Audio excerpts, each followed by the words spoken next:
Welcome, welcome, welcome, everyone, to the Women's Empower Network. I am so excited to have Jennifer with us today. She's been really patient while we work through some technical difficulties, but thank you so much for being here. Well, thank And you for having me. absolutely. And so, without any further ado, why don't you tell us a little bit about yourself, your journey that led you to what you're passionate about today? Well, I have had a journey. Um, I kind of given a little bit in. I'm been with my husband for 30 years. We've been married for 24 of those years. We have Wow. two kids. Our daughter is 34 and his son is 33. We take care of my father-in-law who is handicapped. We live in a tiny house, Oh, wow.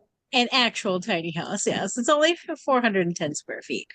But I have always had some kind of learning disability ever since I was younger. And as I got older, I knew that there was something wrong, so I wanted to go to college. And I ended up finding, because we used to live in Lubbock, Texas, I found a nonprofit there that it's called Literacy Lubbock. And they gave me a little bit of a test. It was not of an actual diagnosis because they can't do that, and determined that I have dyslexia. And so I went through they have like a program called Barton Method where you see, touch, feel, and say. And I got through four of the 10 books while I was starting to go to, when I was in college. I was in my associates at the time, and they asked me to be on the board of directors. I was the first student to ever do that, just because I had that perspective. And then I would do a lot of interviews, like local television interviews for them, United Way videos and stuff, to just promote and try to help the community and help, but the one thing that is really close to my heart is learning disabilities. And I'm used to do all kinds of stuff for them. And then we moved to Austin, Texas from Lubbock, Texas. And I have not been able to give back as much as I want when it comes to that. So this is where it's led me, having a learning disability and still struggling to this day. But I find ways. I went to school for computers. So I find ways to help me, either have something read to me or, and stuff like that. And I just have the patience. As you've seen, I have the patience for just anything because life throws you so many curves. Wow, that's incredible. And it's incredible that you just sought it out yourself, and that you wanted more and to do better. And so did you only just do those four out of the 10? Yeah, I've never gone back. I would like to go back. I was there when one of the ladies that had taken the same one had finished all 10, got to celebrate her. But no, I've only went through the four, but I ended up getting a master's.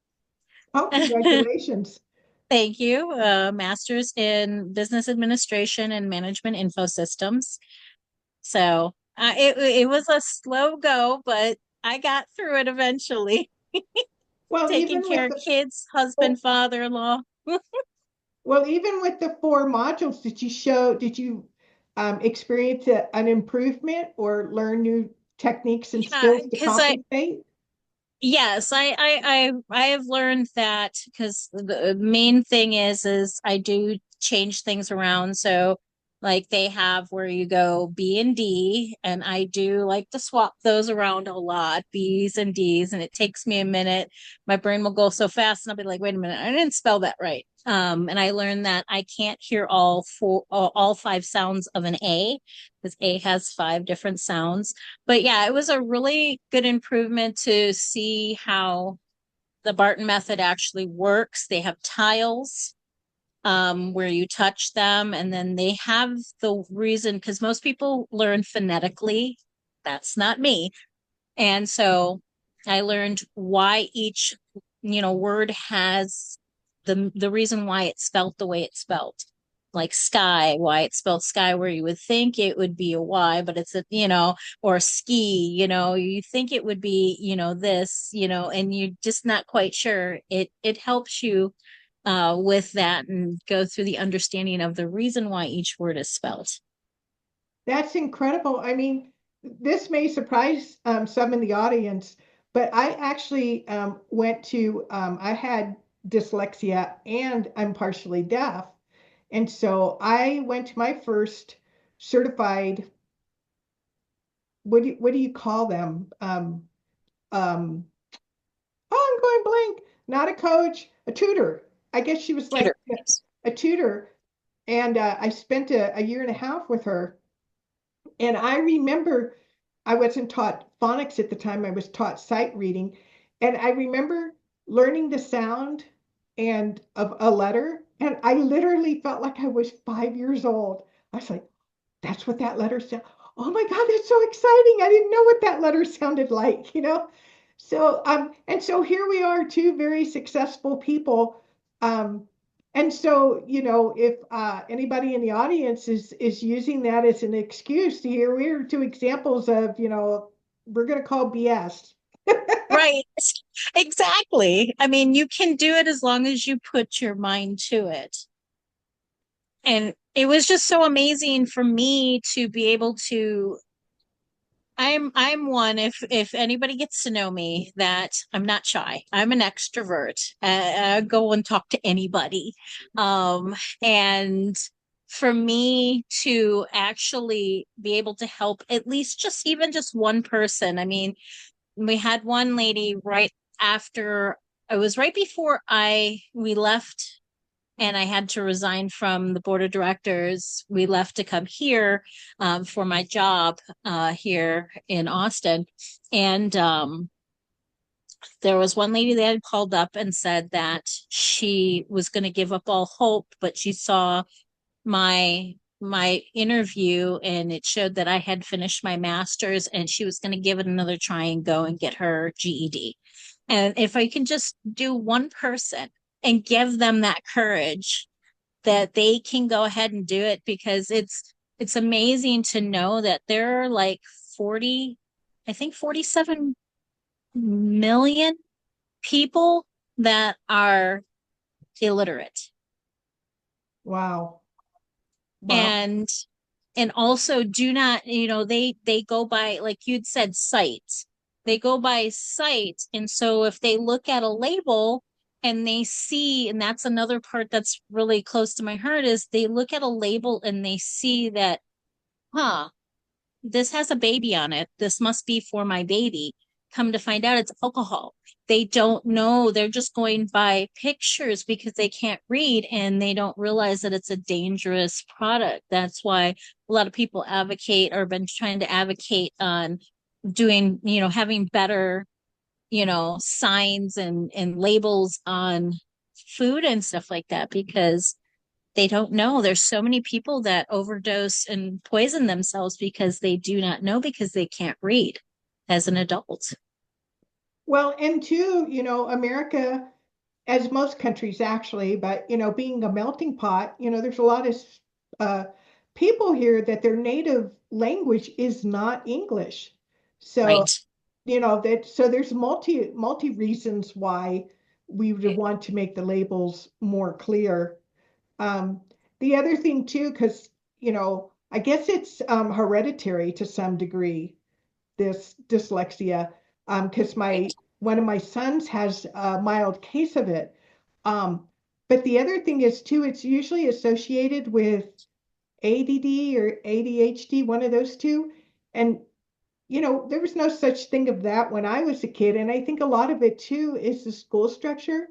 Um, I just think those kids they learn by doing. They're kinesthetic learners. Um, so to sit and just listen, they're going to get really bored. They're not going to be able to sit still.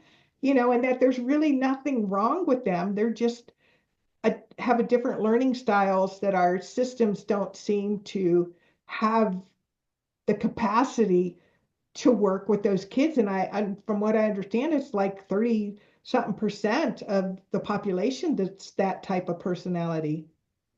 Most definitely. I mean, I was that way. I was always the first one down. I couldn't even spell the word BEE. I would write it 1,000 times, 100 times, 1,000 times, and it just wouldn't stick. And I always knew that there was something wrong, but there was no help. The same for me because I look very young, but in a few more days, I will be 52. New Year's Eve, I will be 52. Not anywhere close. I was thinking about that when you said you were married 30 something years. I'm like, How does that happen? I know. I'm like, well, did she get married at like 16 or something? We both met each other when we were like 22. Wow. Well, you got some good genes there, let me say. I know. Everybody is, even at work, I've talked to some of the younger ones. They're like, you're not 50. You're not 51. I'm like, I am going to be 52. But that was the thing is like, even for me, there was nothing to test you and say. I mean, went as far as I was in a Catholic school, which, they were always up.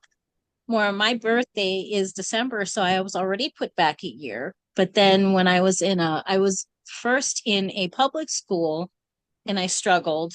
So then when I went to the Catholic school, they put me back another year. So I was behind like 2 years. So most of the kids that I graduated, I'm still, several years older than them. So And it sounds like the school system still isn't structured in a way to help children that have, and I don't even know really if it's a learning challenge or they're just not teaching to their learning style. I there's still that one fits all and not really going. I think they've gotten a little bit better over the years because I am a jack of all trades. I've drove school bus, so I've driven kids that have disabilities, physical and mental disabilities and stuff. And I have seen that they've started to branch out and started to be a little bit more open, but it's still not where it needs to be. Well, and then too, it takes special training for an educator to know the techniques that would help somebody who has, uh, I guess I could call them challenges, but a specific way to communicate. Well, this is incredible. So here you are, you're 50, almost two. You have your master's degree in business administration. And do you work for yourself? You said you worked at home. So are you self-employed or you work for a corporation? I work for a corporation, but then I also have my own private business that I am working on and stuff. So it works out that I'm able to be home. Plus my father-in-law, he is autoimmune, and so am I. So it works out that I'm able to be here just in case if my husband has to go do something, we're always, because he is a fall risk. And so, yeah, and I get to spend the time with the cats. That's awesome. Do you mind me asking what your other business is? Prove it. And what is it? It is it's androgynous ketones. It's to help with energy and focus, mental clarity, appetite suppressing, because I have since I was five have been had a weight issue ever since I was 5 years old, and I have been up and down, and then I ended up with hypothyroidism, which does not help with losing weight. And then I was just recently I was diagnosed back in 2020 with mycosis fungoides, but it has progressed a little bit more. So they did tests just to verify, and that is a form of non-Hodgkin lymphoma, which makes you tired all the time, on top of having hypothyroid, which makes you tired all the time. So I had gotten into a little over a year ago the ketones. They're called ketones, and it has improved where it helps when I have those days that I'm really, really low. It helps me at least function where I don't want to close my eyes all the time. Well, out of all these things, you've had an interesting careers and experiences. What would you feel you're most passionate about at this stage? I am still to this day is passionate of helping others, just helping others no matter where they're at. I have some teammates on the Prove It team. And this is the community. It's like my family that, we all chat, through Messenger or talking to each other. And they'll be like, oh, I'm having a bad day or whatever. And I was like, well, let's do this. Let's do that. And, let's look at the positive side. I have had so many things happen over my life that I know that this is where I'm supposed to be, just to help, whether it's computers, whether it's just little things. That's what I love to do. Wow. And, so that's kind of interesting because, from what I've just heard in this last little bit, you're well-rounded because if somebody's having challenges with learning challenges or with health challenges or IT like me earlier today, IT challenges, you can help a large spectrum of people. So if somebody wanted to just connect with you and chat with you and talk to you a little bit about any of these subjects, how would they get a hold of you? Through Messenger, through the Facebook Messenger is the best way because I'm normally, when I'm not working at my regular job, I in between I'll see and I can message them.